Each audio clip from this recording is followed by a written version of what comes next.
8वीं से 12वीं सदी का काल राजपूत काल कहा जाता है।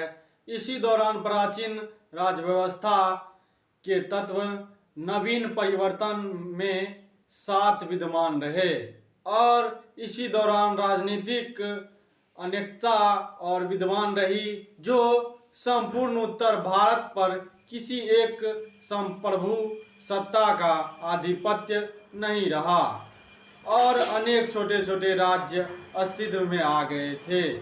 इसलिए राज्य व्यवस्था क्षेत्रीय स्तर के सामाजिक तथा आर्थिक आधार पर संगठित था। जो सामंती प्रथा ने स्थानीय शासन व्यवस्था को अस्थायी रूप देने में महत्वपूर्ण भूमिका निभाई।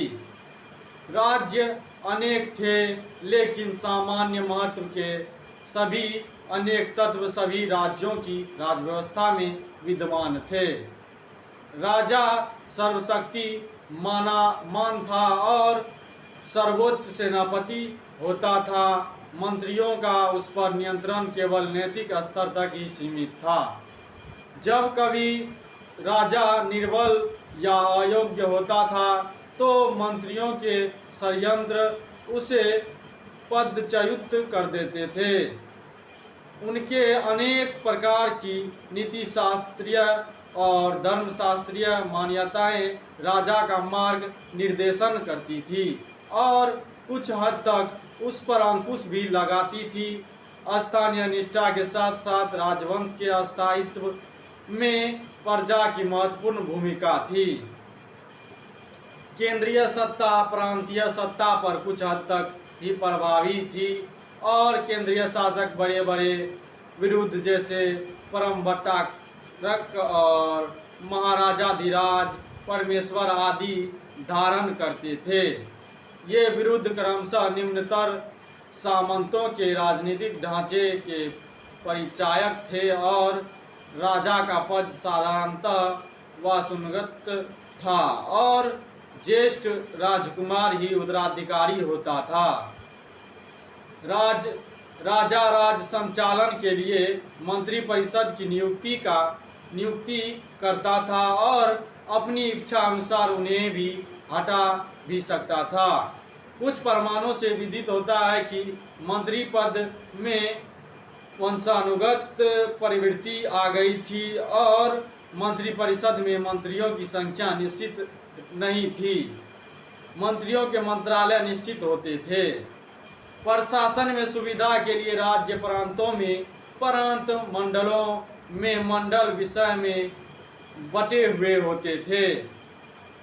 प्रतिहार काल में ग्वालियर प्रशासन में कोटपाल और बलाधिकृत दो श्रेष्ठीन और सार्थवा की एक सीमित समिति थी और नगर प्रशासन में व्यापारी वर्ग का महत्व था तथा सैनिक और सैनिक प्रशासन में स्पष्ट विभाजन था। श्रेष्ठीन और सार्थवा जो है असैनिक अधिकारी होते थे और तंत्रपाल नामक भूमि अधिकारी की नियुक्ति राजा द्वारा की जाती थी, जिसकी अनुमति भूमि दान के लिए आवश्यक थी और राजपूत काल में भूदान की परंपरा का व्यापक विकास हुआ।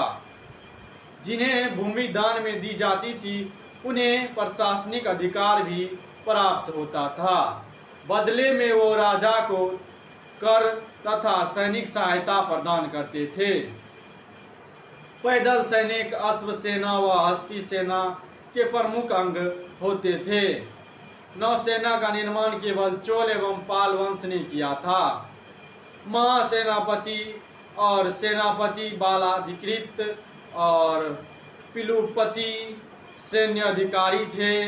कोटपाल दुर्ग का सैन्य अधिकारी था और ग्राम प्रशासन की सबसे छोटी इकाई थी जो भू राजस्व उपज का 1/6 भाग और 1/3 भाग के बीच होता था, जो नगद या अन्न के रूप में लिया जाता था।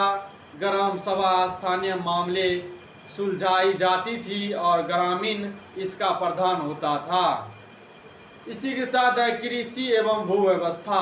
इसके बारे में बता दूं मैं आपको, तो गुप्तोत्तर काल में भी भारत की अर्थव्यवस्था में महत्वपूर्ण परिवर्तन हुए। इस महत्वपूर्ण परिवर्तन का कारण भूमि दान तथा भूमि की व्यवस्था थी।